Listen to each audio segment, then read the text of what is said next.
ಇಲ್ಲಿ ನೋಡುವಾಗ ಸ್ತ್ರೀಗೆ ಗೊತ್ತಾಗಿದೆ, ಯಾಕಂದ್ರೆ ಅವಳ ಮನಸ್ಸಾಕ್ಷಿ ಗೊತ್ತಾಗಿದೆ. ಮೊದಲಿದ್ದಂಥ ಸನ್ನಿವೇಶಗಳು ದೇವರ ಬಳಿಯಲ್ಲಿ ಬೇರೆ, ಈಗ ಹಣ್ಣು ತಿಂದ ನಂತರ ನಡೀತಾರಂಥ ವಿಚಾರಗಳೇ ಬೇರೆ. ಅಂದರೆ ಅವರ ಪಾಪದ ಕಣ್ಣುಗಳು ತೆರೆಯಲ್ಪಡ್ತವೆ. ಮೊದಲು ಸಂತೋಷ ಇತ್ತು, ಸಮಾಧಾನ ಇತ್ತು, ಉಲ್ಲಾಸ ಇತ್ತು, ಭಯ ಇರಲಿಲ್ಲ, ಆತಂಕ ಇರಲಿಲ್ಲ, ಚಿಂತೆ ಇರಲಿಲ್ಲ. ಈಗೇನಾಗಿದೆ ಗೊತ್ತಾ?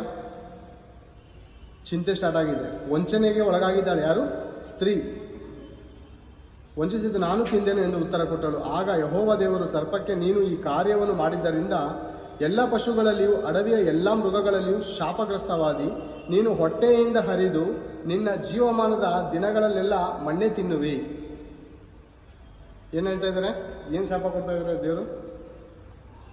ಅವಾಗೆ ನೀನು ಎಲ್ಲ ಜೀವಿಗಳಲ್ಲಿ ಶಾಪಗ್ರಸ್ತ. ಅಂದರೆ ಹೊಟ್ಟೆಯಿಂದ ಹರಿಯಬೇಕು ನೀನು. ಕೈಕಾಲುಗಳು ಅಂದರೆ ಮೊದಲು ಕೈಕಾಲಿತ್ತ ಸರ್ಪಕ್ಕೆ. ಈ ವಾಕ್ಯಕ್ಕನುಸಾರವಾಗಿ ಮೊದಲು ಸರ್ಪಕ್ಕೆ ಕೈಕಾಲುಗಳು ಇದ್ದವ? ಖಂಡಿತ ಇದ್ದವು. ಈಗೇನಾಗಿದೆ? ಕೈಕಾಲುಗಳು ಇಲ್ಲದ ಕಾರಣ ಶಾಪಗ್ರಸ್ತನನ್ನ ಹೊಟ್ಟೆಯಿಂದ ಹರಿಬೇಕು. ಕೆಲವರು ಚಿಕ್ಕ ವಯಸ್ಸಲ್ಲಿದ್ದಾಗ ಅನೇಕ ಅಜ್ಜಿ ಕಥೆಗಳು ಕೇಳಿದ್ದೀನಿ. ಬೇರೆ ಒಂದು ಕೆಂಪುಗಿರೋ ರೈಲು ಹುಳ ಆಗಾಗ ಹೋಗ್ತಾ ಇರ್ತದೆ, ರೋಡ್ ಮಧ್ಯದೆಲ್ಲ ನೋಡಿದಿರ, ಹೋಗ್ತಾ ಇರ್ತದೆ. ಇವರಿಬ್ರಿಗೂ ಒಪ್ಪಂದ ಆಯ್ತಂತೆ. ಅಂದರೆ ಅದಕ್ಕೆ ಕಣ್ಣಿರ್ಲಿಲ್ವಂತೆ, ಇದಕ್ಕೆ ಅಂದರೆ ಹಾವಿಗೆ ಕಣ್ಣಿರ್ಲಿಲ್ವಂತೆ, ಅದಕ್ಕೆ ಕೈ ಕಾಲಿರ್ಲಿಲ್ವಂತೆ. ಇವರಿಬ್ರಿಗೆ ಎಕ್ಸ್ಚೇಂಜ್ ನಡೀತಂತೆ, ಎಕ್ಸ್ಚೇಂಜ್ ಆಫರ್ ನಡೀತಂತೆ. ಎಂಥ ಪ್ರೇರೆ ನೆನೆಸ್ಕೊಂಡ್ರೆ ತುಂಬ ವಿಚಿತ್ರವಾಗಿ ಕಥೆಗಳನ್ನ ಕಟ್ಟಿದ್ದಾರೆ ಪ್ರೇರೆ ನಮ್ಮ ಹಿರಿಯರು. ಭಯಂಕರ ಕಥೆಗಳು, ಒಳ್ಳೆ ಕಥೆಗಳನ್ನ ಕಟ್ಟಿದ್ದಾರೆ. ಆ ಕಥೆಗಳಲ್ಲಿ ಒಂದು ಸತ್ಯ ಇಲ್ಲ ಪ್ರೇರೆ. ಯಾವುದೋ ಒಂದು ಸತ್ಯ ಇರ್ಬೋದು, ಆದರೆ 90% ಬರೀ ಸುಳ್ಳೆ.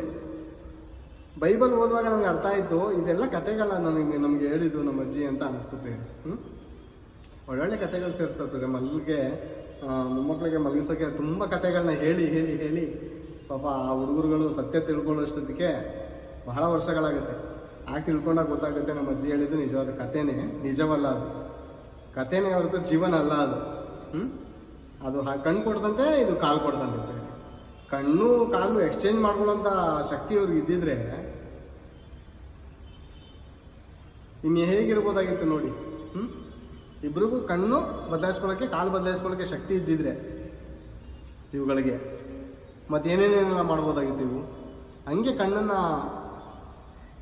ಹಾವು ಕಣ್ಣನ್ನು ಸೃಷ್ಟಿ ಮಾಡ್ಕೋಬೋದಾಗಿತ್ತು. ಆ ರೈಲುಳ ಕಾಲನ್ನ ಸೃಷ್ಟಿ ಮಾಡ್ಕೋಬೋದಾಗಿತ್ತಲ್ಲ. ಹೌದಂತೀರ ಅಲ್ಲಂತೀರ? ತುಂಬ ಕಥೆಗಳು ಕಟ್ಟಿದ್ದಾರೆ. ಕಥೆ ಅಲ್ಲ ಇದು, ಜೀವನ. ಸತ್ಯವೇದ ಗ್ರಂಥದಲ್ಲಿರುವಂಥ ಮಾತು ಸತ್ಯವಾದ ಮಾತವಾಗಿರೋದು, ಸುಳ್ಳಲ್ಲ. ಪ್ರತಿಯೊಂದು ಪ್ರಶ್ನೆಗೂ ಉತ್ತರ ಸಿಗುತ್ತೆ ನಮಗೆ. ನೀನು ಹೊಟ್ಟೆಯಿಂದ ಹರಿದು ನಿನ್ನ ಜೀವಮಾನದ ದಿನಗಳೆಲ್ಲ ಮಣ್ಣೆ